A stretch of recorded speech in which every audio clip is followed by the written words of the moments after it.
What's going on, guys? Welcome back to the next video for this Dyson vacuum. Again, if you are a subscriber and used to my motorcycle vlogs or the Corvette or the truck or the landscaping videos and you don't want to see any of this, just go ahead and click on to another video. But for you guys that have watched my previous two videos about this Dyson vacuum, you guys know the story already.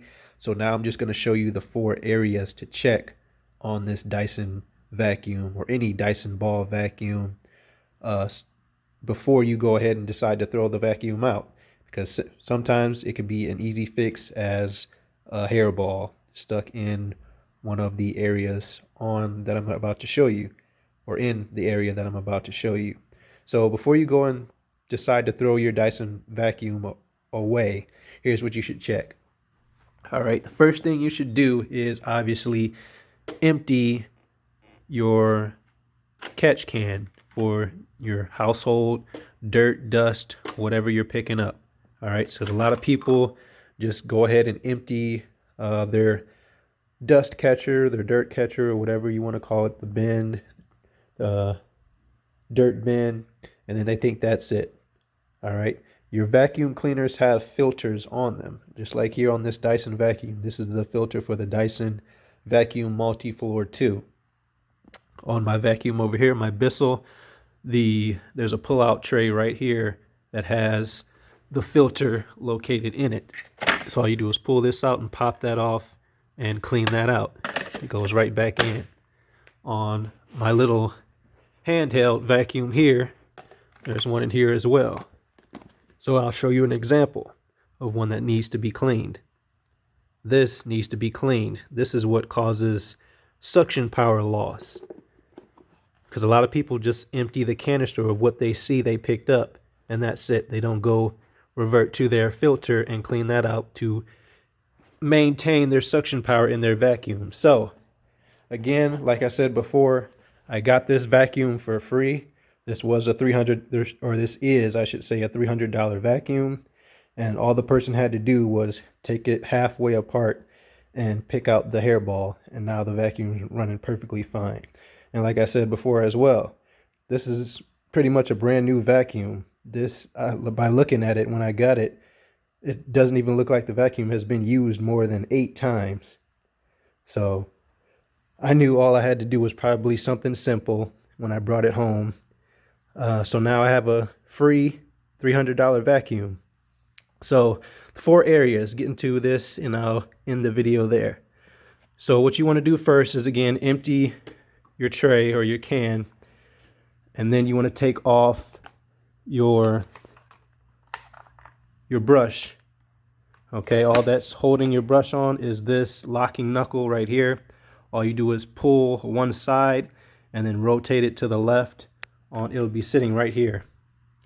All you have to do is pull one side and rotate it to the left, and it'll come off along with your brush.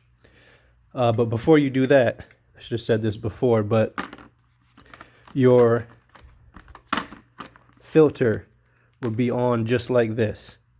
Okay, and then your Dyson ball will be on here like this. All you have to do is hold this with one hand and then unscrew it with your finger. It'll loosen the screw. This will pop off, and all you do is turn your filter to the left and it'll slide right up and off. So now the next area that you want to check, or before you do that, make sure you don't have a bunch of hair and dust or buildup on your filter. So that'll be the first thing that you check.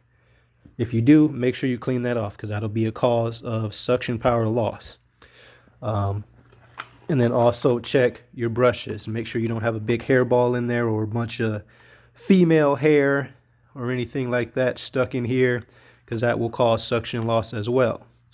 Because a hairball will build up right here, and then it won't allow what you're picking up from here to go through this hole, up through the rest of the hole, and into your can. So that's the second area.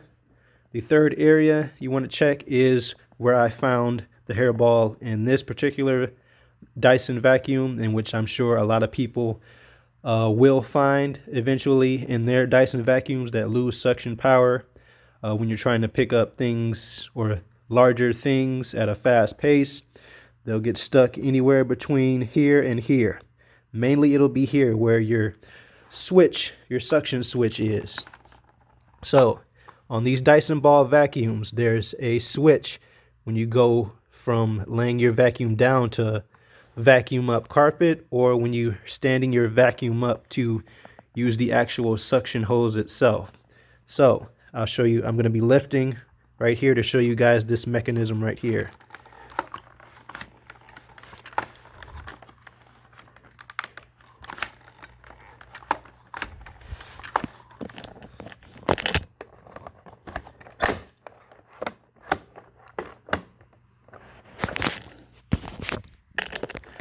Sorry about that, had to get it going.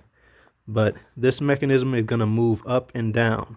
When the hose comes down this way, it's allowing for you to use the actual brush head, and the dirt is going to come from here up into here, and then up through the hose and into your canister here.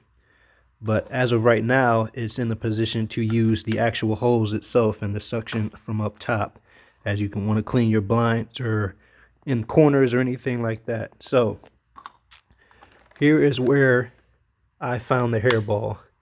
It was stuck right here in this crease of where this hose changes. So this is the mechanism, and that's how it's going to go from up and down to use your hose itself, or when you go to do your carpet or your tile or your hardwood floors, this is the position that the hose is going to be in to suck up from the head portion of the unit. But this is where I found this strand hairball and a shoelace wrapped up in this changing section here of where the hose changes direction of what you want to do with your vacuum at that point in time. So this is the problem of this vacuum. So the last thing that I want to show you guys is on the other side of the vacuum. On these Dysons, there are very small inlets. So this is the third, or the fourth, excuse me, area that you're going to find your clog, in which case will cause a suction power loss, and which will make you think that your vacuum is broken, but it's not. All you have to do is check these 4 areas, and then if these 4 areas are indeed clear from a hairball, hair, or anything like that, then you can go ahead and make the decision to throw away your vacuum. But this is the last area right here. This is not a very big space. This is not a very big space for a lot of dirt and debris to be sucked up and pushed into the canister here. So things can get clogged here if you're trying to pick up a bunch of stuff at one time. Okay, I'll show you the difference. Look at this right here, how small that is. That's just basically barely an inch right here on this Dyson vacuum. But now let's go over here to my Bissell. It's an $80 Bissell vacuum. Let's see how big this inlet is. That's a lot bigger than the Dyson vacuum over there. Okay, this is about, I want to say, 1.5 inches bigger. Now the actual holes here is pretty much 1 inch too. Okay, so this is a lot bigger. You can pick up more stuff with this Bissell vacuum right here, this $80 Bissell vacuum right here, rather than this smaller inlet hole right here where a lot of things can get clogged up. So that's it, guys. That's what I wanted to show you. Okay, so before you guys decide to throw away your vacuums, make sure you check your vacuums out first before you decide to throw them away, because you could save yourself some money. I just got a free $300 vacuum just because a person didn't know that all they had to do was take it halfway apart and clean out a dust bunny or a big hairball, and now the vacuum is working perfectly fine. Looks like it's only been used about 8 times, like I said. So just an informative video, guys. Thank you for watching. Make sure you hit that subscribe button, and I'll see you guys in the next one. Peace.